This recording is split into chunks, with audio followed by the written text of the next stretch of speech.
সপ্তম শ্রেণীর শিক্ষার্থী, আজকে আমরা তোমাদের ইংরেজি দ্বিতীয় পত্র 2026 নতুন বই ইউনিট 1 লেসন 1 এবং পৃষ্ঠা নাম্বার 1 এখানে দেখো আছে parts of speech.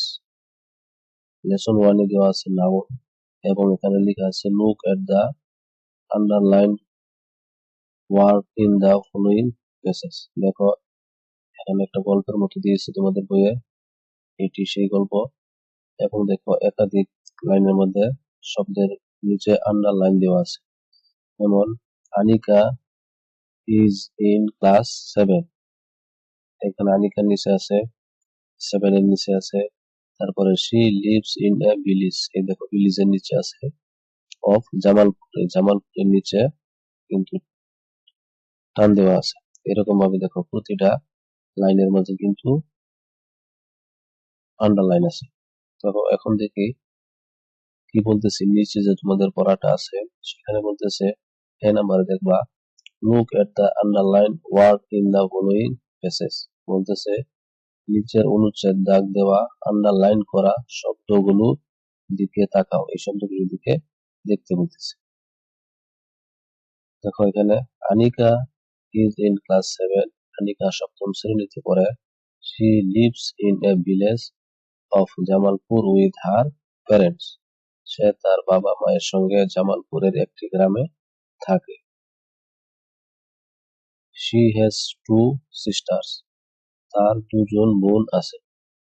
She often takes them to school, সে প্রায় তাদের স্কুলে নিয়ে যায়। তারপরে she has to help her mother as well, তাকে তার মাকেও সাহায্য করতে হয়, অর্থাৎ সে তার মাকেও কাজে সাহায্য করে। Her father is a small businessman, তার বাবা একজন ছোট ব্যবসায়ী। তারপরে লাইনে বলতেছে in her free time Anika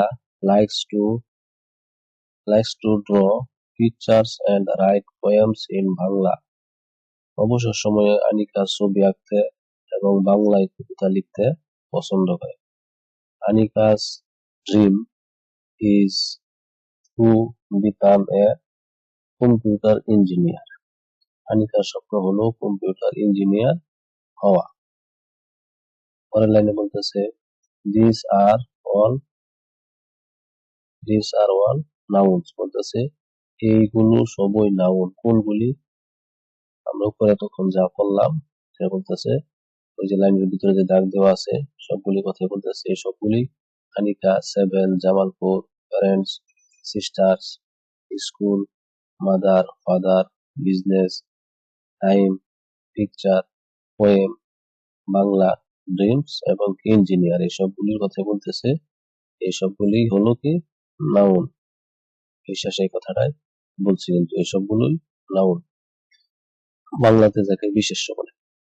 এরপরে দেখো কি বলতেছে, এই লাইনটার বাংলা হলো নাউন হলো এমন একটি শব্দ যা মানুষ, প্রাণী, বস্তু, পদার্থ, অবস্থা, ঘটনা, ভাবনা ও অনুভূতির নাম বোঝাতে ব্যবহৃত হয়। অল্প কথায় কোনো কিছুর নামকেই নাউন বলা হয়। এবার দেখো বইয়ে বি নাম্বারে কি বলতেছে, বি নাম্বার আরো কয়েকটি লাইন আছে। এখানে কি বলতেছে, read the following sentence and say whether the underlined noun are countable or uncountable noun। বলতেছে নাউনের মধ্যে দুইটা ভাগ আছে, একটা হলো কাউন্টেবল আর একটা হলো কি আনকাউন্টেবল।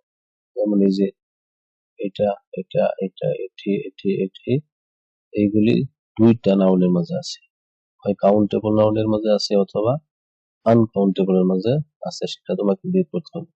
তার আগে আমাদের জানতে হবে কাউন্টেবল নাউন কি এবং আনকাউন্টেবল নাউন কি। বলতেছে যে নাউন গোনা যায়, গণনা করা যায়, যেমন 1 2 3 4 5, হ্যাঁ, অর্থাৎ একটা একটা গণনা করা যায়, তাদেরকে কাউন্টেবল নাউন বলে। আর আনকাউন্টেবল নাউন হলো যে নাউন গণনা করা যায় না, পরিমাণ দিয়ে বোঝাতে হয়, তাকে আনকাউন্টেবল বলে। যেমন সহজ কথা, কাউন্টেবল হইলো মানুষ, গরু, ছাগল এগুলি, আর আনকাউন্টেবল হইলো পানি, দুধ, এইগুলি যা আছে যেগুলি পরিমাপ করতে হয়। তাহলে এখন আমরা দেখি, যেমন আমাদের ছিল প্রথম লাইনে ছিল হি হ্যাজ মেনি ফ্রেন্ডস, এখানে দেখো এই ফ্রেন্ডের নিচে দাগ দেওয়া ছিল, বলা ছিল এটি কি কাউন্টেবল না আনকাউন্টেবল। এটি কি বলতেছে কাউন্টেবল না, কারণ কি ফ্রেন্ড মানে কি বন্ধু, এটা গোনা যায়, তোমার কয়টি বন্ধু আছে গুনতে পারবে, তাহলে সেটা কি কাউন্টেবল। 2 নম্বরে দেখো আছে কি Kamal has given me some good news. কি দিছে? কামাল তাকে কিছু খবর দিছে। যেমন নিউজ শব্দটা কি কাউন্টেবল না আনকাউন্টেবল? সহজে বুঝতে পারবে এটি আনকাউন্টেবল, কারণ কি নিউজ গণনা করা যায় না। 3 নম্বর লাইনে এই দেখো এই শব্দটাতে বলতেছে বুকের কথা, বুকস মানে কি বই, তাহলে কাউন্টেবল, কারণ কি বই কিন্তু গণনা করা যায়, তুমি স্কুলে কয়টি বই নিয়ে যাচ্ছ গুনতে পারো। তারপরে বলতেছে লাইব্রেরি, এটিও কি কাউন্টেবল নাউন, কারণ লাইব্রেরি একটি নির্দিষ্ট জায়গায় গোনা যায়। তারপরে বলতেছে এখানে ব্রেড মানে কি রুটির কথা, ঠিক আছে, যেহেতু রুটির কথা বলতেছে তাহলে কি সেটা কি আনকাউন্টেবল, ঠিক আছে। এখানে তোমার বলছে কি ব্রেকফাস্ট, এই কথাটা দেখো এখানে, কারণ ব্রেড গণনা করা না, পরিমাণ দিয়ে বোঝাতে হয় সাম ব্রেড, ঠিক আছে, সে কারণে বলছি কি এটা কি আনকাউন্টেবল। তারপরে এটা দেখো ব্রেকফাস্ট কি, ব্রেকফাস্টের কথা বলতেছে, ব্রেকফাস্ট মানে কি সাধারণত এটাকে খাওয়া বোঝায়, যেমন সকালে নাস্তাকে বলা হয়, তাহলে এটা গণনা করার মতো কিছুই না, সেই জন্য এটি কি আনকাউন্টেবল।